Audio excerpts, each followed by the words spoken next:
Mapalad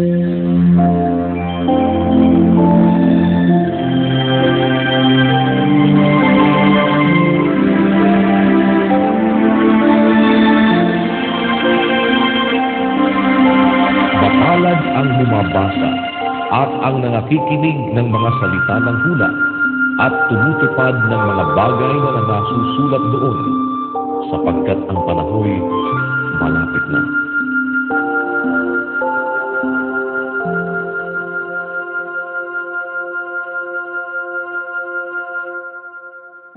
Unang Timoteo, Kapitulo 5. Huwag mong pagwikaan ng matanda, kundi pangaralan mo siyang tulad sa ama, ang mga kabataang lalaki na tulad sa mga kapatid, ang mga babaeng matatanda na tulad sa mga ina, at ang mga kabataang babae na tulad sa mga kapatid na babae sa buong kalinisan.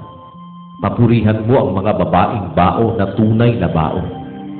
Ngunit kung ang sino mang babaeng bao ay may mga anak o mga apo, magsipag-aral ang mga ito muna ng pamamahalang may kabanalan sa kanilang sariling sangbahayan at magsiganti sa kanilang mga magulang, sapagkat ito'y nakalulugod sa paningin ng Diyos. Kaya't ang tunay na babaeng bao at walang nag-aampon ay may pag-asa sa Diyos at nananatili sa mga pagdaing at mga panalangin gabi't araw. Datapwat ang nagpapakabuyo sa mga kalayawan, bagamat buhay ay patay. Ang mga bagay na ito'y iutos mo rin naman upang sila'y mawala ng kapintasan. Datapwat kung ang sino man ay hindi nagkakandili sa mga sariling kanya, lalong-lalo na sa kanyang sariling sangbahayan, ay tumanggi siya sa pananampalataya at lalong masama kaysa hindi sumasampalataya.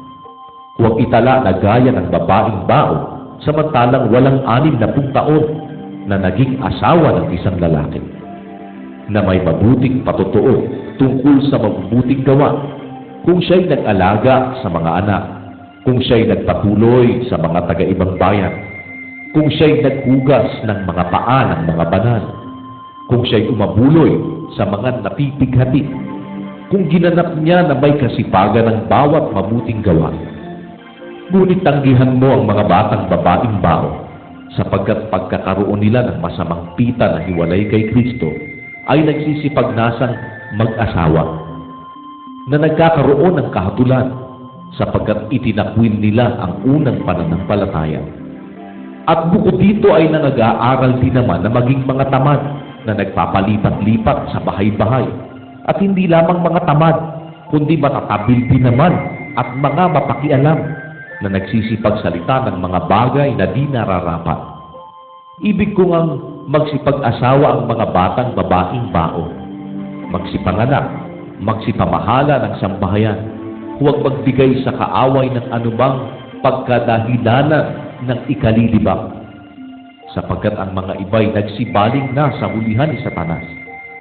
Kung ang sino mang babaeng nananampalataya ay may inaampong mga babaeng bao, ay umabuloy sa kanila at huwag pabigatan ng iglesia upang maabuluyan ito ang mga tunay na bao. Ang mga matanda na nagsisipamahalang mabuti ay ariing may karapatan sa ibayong kapurihan, lalong-lalo na ang mga nagpapagal sa salita at sa pagtuturo.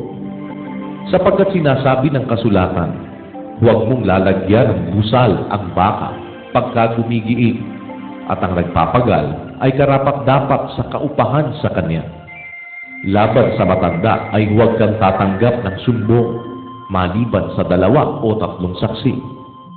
Sila na mga nagkakasala ay paalalahanan mo sa harapan ng lahat, upang ang iba na may mga takot.